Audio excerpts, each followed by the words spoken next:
Hello students, in today's video we are going to learn the physics behind the working of anti-reflective coating.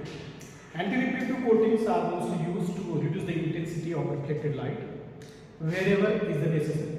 Okay, so let's start the topic.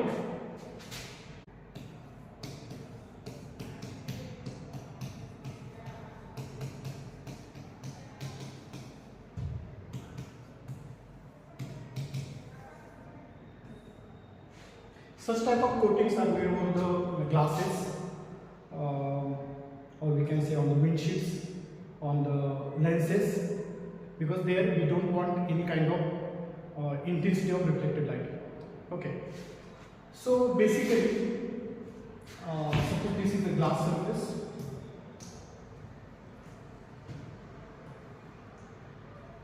Over the glass surface, there is one kind of material which is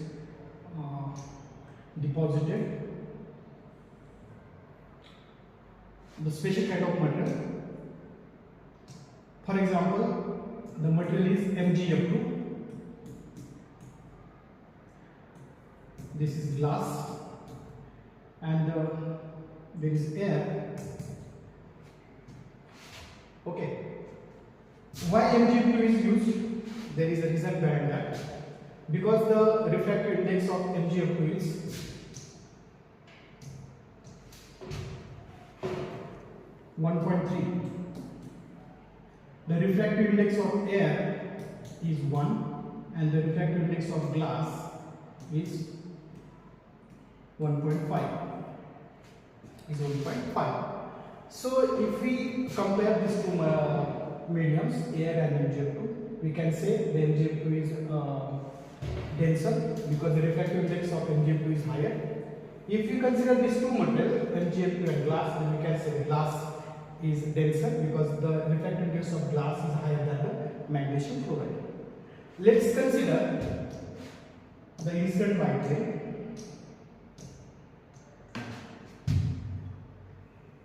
This is incident light ray.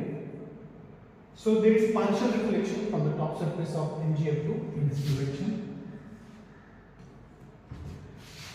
Partial refraction will be there. It will refract inside the MgF2, and then there is a reflection from the glass surface, and finally the ray is emerged out. Let's consider these two rays only. This is ray 1, this is ray 2, this one is incident.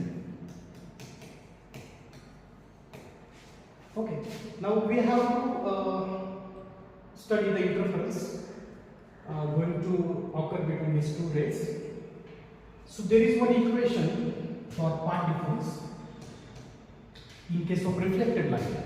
That equation is 2 mu t cos r plus or minus lambda by 2, plus or minus lambda by 2. But this is general equation. But here if you see, the first wave reflects from denser medium. So there is a path change as per the Stokes law. It is of lambda by 2. Again, the second ray, it's also reflecting from the denser medium. It also suffers the path difference of lambda by 2. So here, both rays are suffering as per the Stokes law, and that path difference is lambda by 2. So need not to consider that additional path difference written over here in this equation. So let's remove this part from the equation.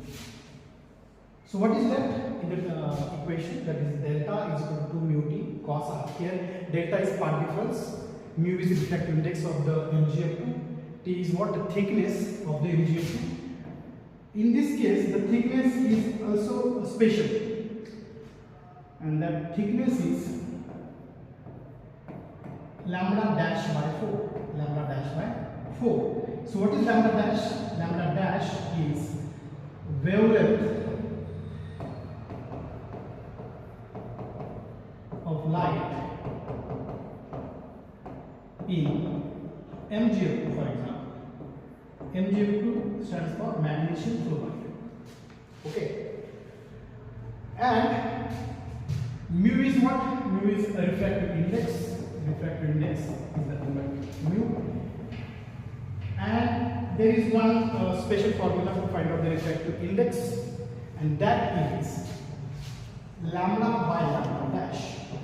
There are another formula to find out the refractive index, that is Snell's law. Then we can say C by V, C is velocity of light in the vacuum, V is velocity of light in the medium. So we are going to use this formula, lambda by lambda dash. Lambda is what? Lambda is the wavelength of light in vacuum. Lambda dash is what? Lambda dash is the wavelength of light in MgFT.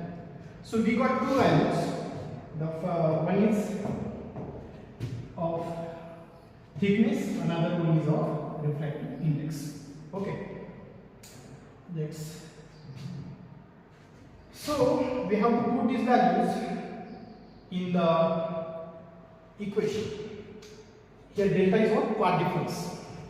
Let's put the values. So equation becomes delta is equal to 2. What is the value of mu? Lambda upon lambda dash. And what is t? Is t lambda dash by 4.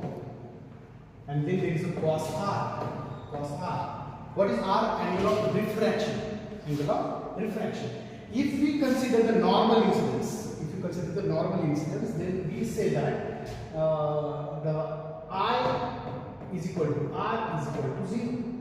If you consider r is equal to 0, the cos r becomes 1. So again, let's write the equation. Delta is equal to 2 lambda by lambda dash, lambda dash by 4. This is left only in the equation. Let's cancel out the values. Lambda dash will get cancelled. And finally, what is left? That is lambda dash by, it is lambda by 2 actually. Lambda by 2. This is the final path difference between these two rays which are going to interfere over each other. This lambda by 2 is the general path difference of destructive interference. Means what interference is going to happen between these two rays, that is destructive interference.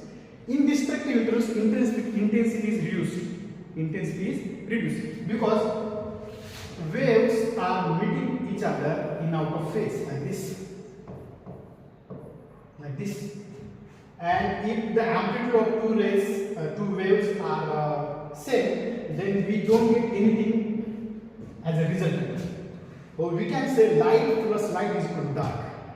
So interference is there, reflection is there, but the type of interference is destructive, and that is the reason why we don't get any kind of intensity when light reflects from such kind of coatings. Such coatings are made using the material like MgF2. And the special thing about MgF2 is its refractive index. Because when we consider these two mediums, air and MgF2 is denser, so ray 1 reflects from denser.